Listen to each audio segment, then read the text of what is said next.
Hi there! In this video we are going to talk about something super exciting, which is making selections.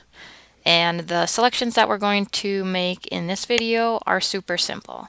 So we'll talk about using the rectangular marquee tool, the elliptical marquee tool, and the polygonal lasso tool. Don't make me say that word a lot of times because I struggle with it. Okay, so let's get started. This is our little activity that we're going to do today. What you're going to do is you are going to remove the blocks from this box. So to do that, the only tools that you'll have to use will be the ones that I just mentioned: rectangular marquee tool, elliptical marquee tool, and polygonal lasso tool.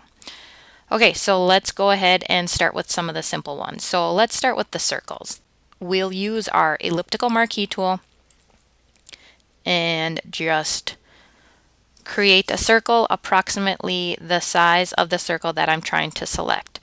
If I want to move that selection as I'm making it, I can press and hold the space bar, move that up, and then put it into position.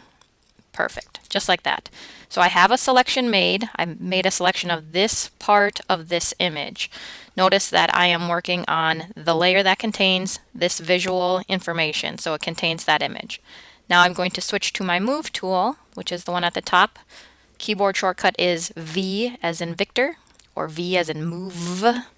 Okay, so then I'm just going to move that shape to the side. Perfect. The one step that I need to remember in between is to deselect. So I could go up on my menu, go to Select, and deselect. The keyboard shortcut is Command or Control D, as in dog. Okay, since we're using the elliptical marquee tool already, let's go ahead and select this other circle. And I will go ahead and use the space bar to move it into position. Press V on my keyboard to switch to the Move tool, and then I'll move it over here. Command or Control D to deselect. I'm going to do the same thing for any rectangles or squares. Squares are rectangles, right? So I'll go ahead and select that rectangle, switch to the Move tool, either by clicking on it or hitting V on my keyboard. I'll move that over here, deselect, Command or Control D. Again, same thing. I'll select the next square, and the next square, and the next square, until I have all of the squares moved over. Okay, that is all of the squares and all of the ellipses. I have all of them removed from the box. Now I just need to worry about these other shapes.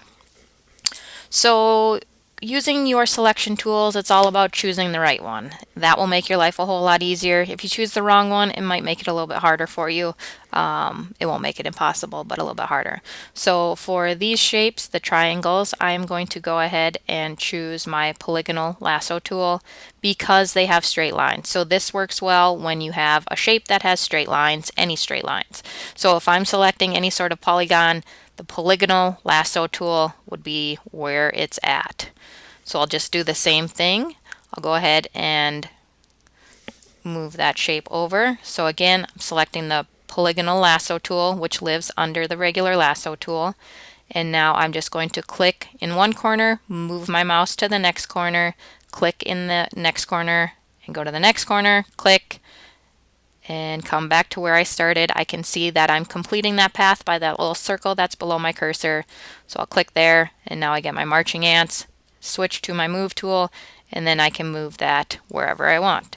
Deselect there, and I'll go through that one more time here. So again, polygonal lasso tool, click once in a corner, move my mouse over, click and release, move to the corner, click and release, and watch for that circle. I see it. Click there, switch to my Move tool, and now I'll move that guy over into position, deselect, and then I'll continue with the rest. Okay, there we go. I have all of the shapes removed except this cylinder here, which we have not talked about how to create a selection of something like that, so we'll leave that in there for now. And I have a little bit of an outline around each of the shapes that I removed, and that is fine. I can see where they came from. All right, there you go. Good luck, and let me know if you have questions.